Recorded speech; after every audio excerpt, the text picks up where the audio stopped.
All right, so I got some comments that you guys were interested in seeing how this proverbial sausage gets made. So I'll start with putting together the mold. These are basically off the printer as you see them here. I have the supports just ripped off. This one prints like this. These two print like face with the mold face up. And then this one prints like this. Sometimes I go through and open up all these holes with a 1mm drill. That way the resin has a easier time getting through these little holes and into the mold cavity. If they don't print that well, it can restrict flow and you just don't get a good tire. The other thing we got to do is, I've already started this, but we got to go through and fill all of these holes here that are meant for M5 nuts with M5 nuts. So I'll put the last one in right now just so you can see that. For the ones on the inside here, what I like to do is just take them and thread them a little bit onto a nut and then line them up just a little bit and try to wiggle it in. And if I can't push it in the whole way by hand, I'll just gently tap it in with a hammer. And there we go. Next, we got to put in these washers in the core, and they should fit in, but this one's being a little stubborn. And I bet this one's gonna be stubborn. Yeah. So what I'm gonna do is I'm gonna file these real quick to open them up a little bit to get these washers in. All right, we're back. I got these washers in here after doing a little bit of filing and persuading them a little bit with the hammer. And I also went through and I opened up these holes a little bit, just like I said, with a 1mm drill. What we have left are the O-rings. Now these go in place to keep the resin where it needs to be inside the mold. So that's what these are for. You just stick them in there like that. No big challenge there. Next is putting on mold release. I use this Stoner urethane mold release. E236 is on the can. And I'll just do one here on camera. What I like to do is I usually have something, like I'll usually take like a spare hex driver, hang it off of some pliers, and you know, hopefully you guys can see this, and then I'll give the pieces a nice generous spray of mold release. Now in my old video where I showed you guys how to do the mini bee tire, I said only a little bit is sufficient for the mold release. That was a bit of a fib, or at least a half-truth. The very first time you put mold release on these, they do need to be a heavy coating of mold release. And after you use the mold a couple times and you need to reapply the mold release, then you can get away with a light coating. But I learned this the hard way, is that the first time you put the mold release on, it does need to be heavy. And so that's how I'll do it, and I'll do the rest of these off camera now. All right, I'm back. I've got the mold covered in mold release, but I did want to point out quickly a few key areas that you really want to focus on. One you want to really focus on is you want to make sure you get inside this hole right here. So just like hold this end up to like your spray nozzle and just spray through it as best you can. And then on the bottom here, all these little nozzle inlets here, you want to get good with mold release too, or else it'll stick in there and be real hard to get out. Yeah, so we're ready to put this all together with all the hardware and get some resin in it. So let's do that. All right, so the mold is all bolted together. It's pretty easy. It's these 4 main bolts that clamp the whole housing together, and then these 4 bolts on the bottom that clamp this bottom plate to the bottom of the mold. And that's important just to keep the resin where it needs to be, so don't skip those. And then I've got everything else here ready to go. I've got my safety gloves. I've got stuff for injecting and mixing, my mixing cup, my scale. I've got some duster that I'll show you why I have later on, some alcohol to help clean up. And right now my resin is in a little DIY heat chamber warming up. I've had it set to 85 degrees Fahrenheit for the last couple hours warming up. And that's just to help to make it a little thinner and runnier and easier to work with. So I'll grab that and then we'll get to it. And just in case you're curious, here is my little DIY heat chamber.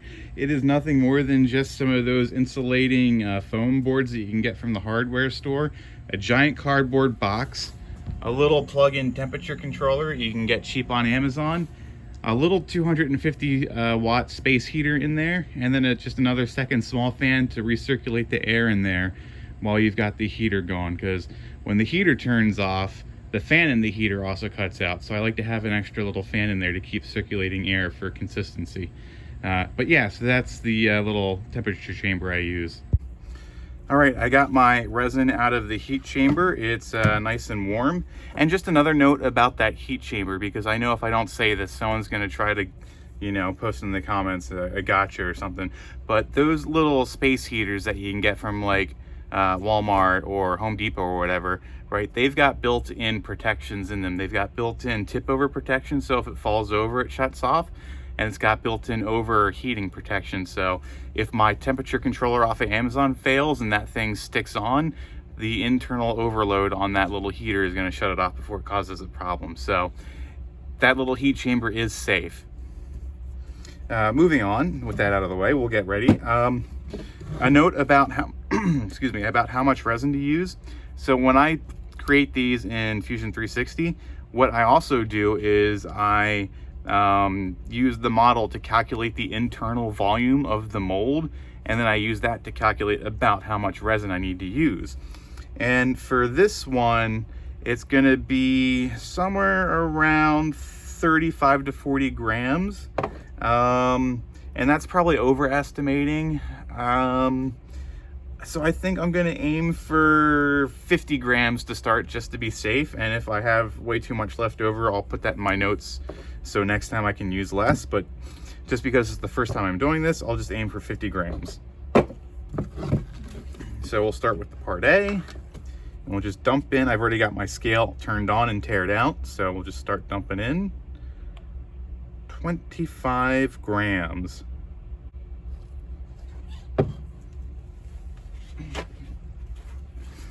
All right, I got my 25 grams of the part A measured out.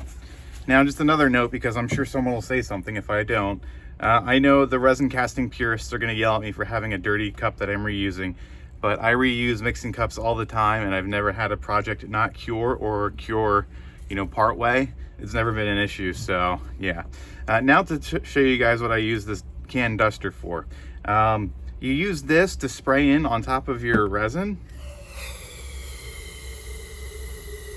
And what that does is that helps create a protective barrier to keep the air off of your resin, because the air will degrade your resin. And the stuff that's in can dusters, at least I hope this stuff, the one I got from Walmart, right? It's got a refrigerant in it that's heavier than air, and that sinks to the resin and displaces the air out. Moving on now, getting the 25 grams of the part B. The part B I find to be a lot thinner and a lot runnier, so I use a syringe to get out what I need, because if you try to pour it out like I did with the part A, it just runs out of the bottle so fast that you can't control how much you get. Oops, I almost forgot to tear out the scale. All right, tear that out, and we'll just slowly squeeze that in to get our 25 grams. All right. Squeeze out the rest, and I'll set this aside for cleaning later. Again, wipe off your, well, I don't really need to wipe this one off, but do it anyway. And again, use your duster. Give it a good squirt in there. And button it on up. All right, now time for the carbon black. The last set of the rear slicks that I made, I put in 1 gram of this stuff for 70 grams of resin. This is 50 grams of resin. I'm not a mathematist, so I don't know, maybe I'll put in, just rough guessing it here, like maybe 0.75 grams, I don't know. No, 0.6 is probably what I should aim for, because it's 50 is close to 2/3 of 70. So I'll aim for like 0.6 grams.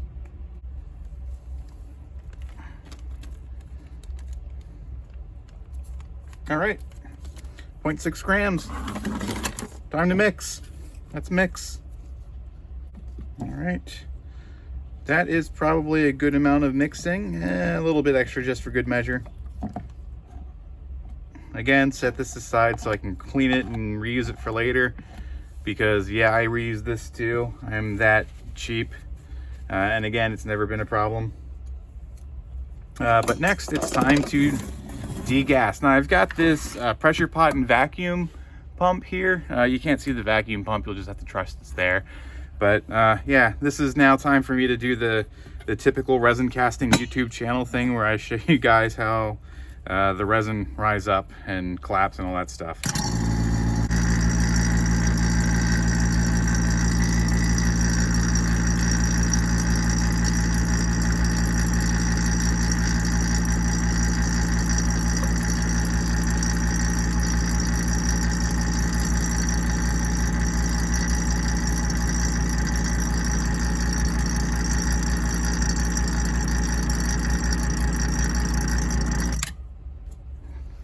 All right.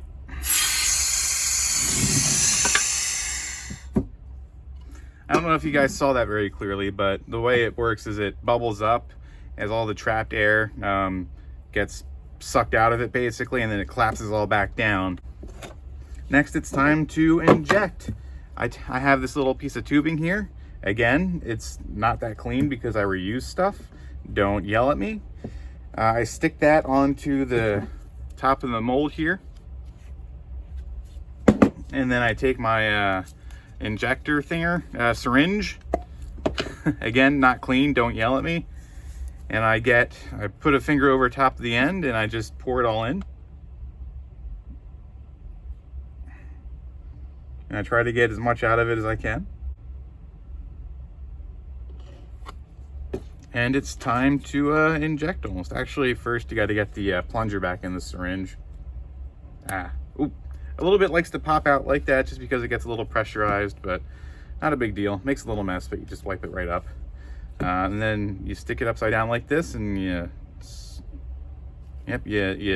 push the plunger in until you get a little bit coming out the top, and you're good to start injecting. And wipe this off here. And then this, you just stick it in, and you just start injecting. It's not going to be a fast process. Hopefully you can see the injector, or the plunger is moving ever so slowly. It's not a fast process. Okay, I'm starting to see it come up around these bubbles here, around these holes. So one thing I like to do to try to help get as many bubbles out is I'll just kind of move it and tap it around a little bit. I don't know if this really helps or if this is just superstition at this point, but I do it anyway.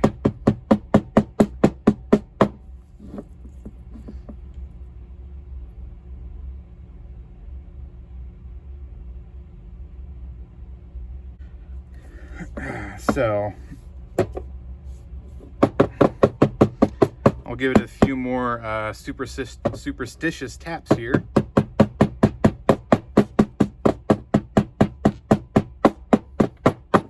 And then we're ready for the next part, which is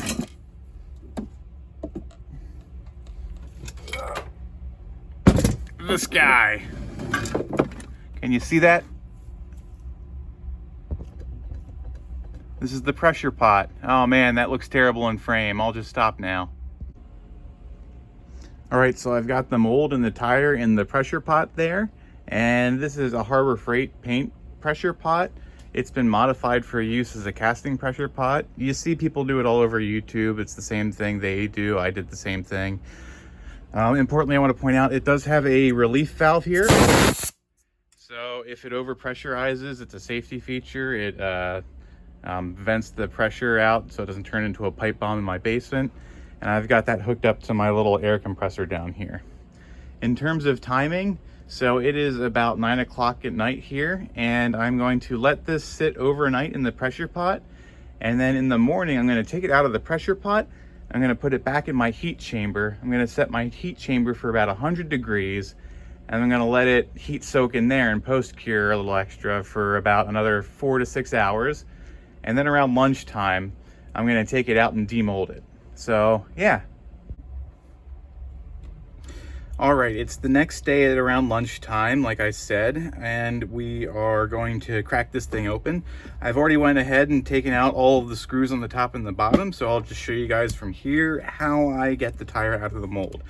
So the first thing that I'll do is I'll get this ring of extra rubber out from the top here, and I'll just grab something and you can just grab it and rip it. I designed this mold so that you can just kind of grab stuff and rip it and it won't hurt the tire. So that's the first part. And then we can go ahead and take off the top half of the mold. Now to do that, you just take one of your M5 bolts and you just start driving it in here. And what that does is that pushes against the mold core and it forces the mold to open, because you're not going to get this open by hand. Even with mold release, the rubber will stick to the mold so well that you're just not getting this out without extra help from like screws. So that's the first part. And already it looks like we've got a pretty good tire. I don't see any major air bubbles up top here, so I think we've got a success already. Next, we'll take off this bottom plate. This you can kind of get off fairly easily. And then again, same for the top. We'll just drive these screws in here to drive the core out. And you want to alternate, right? You see I'm not driving one in really far and then the other really far. I go back and forth. And I can feel this coming out, so we'll just start pulling, right? And now, that's why I pointed out that you have to get the mold release inside this little nozzle part here, because you got this little dingus just doodling around here, and it just pulls right out if you get the mold release. If you don't, this tears off inside the core, and then you got to go clean that out, which is a real pain in the butt. So I'll take these out.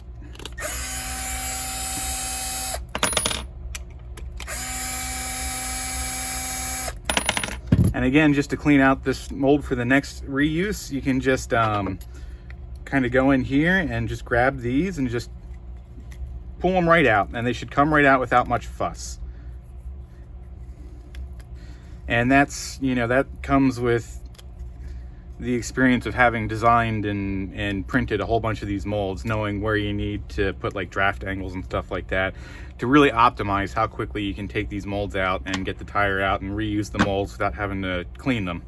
Okay, so now we got the tire on the core, and actually I do see some air bubbles here, here. There's probably more air bubbles than I want, but this isn't going to be enough to ruin the tire, so it's still a perfectly good cast.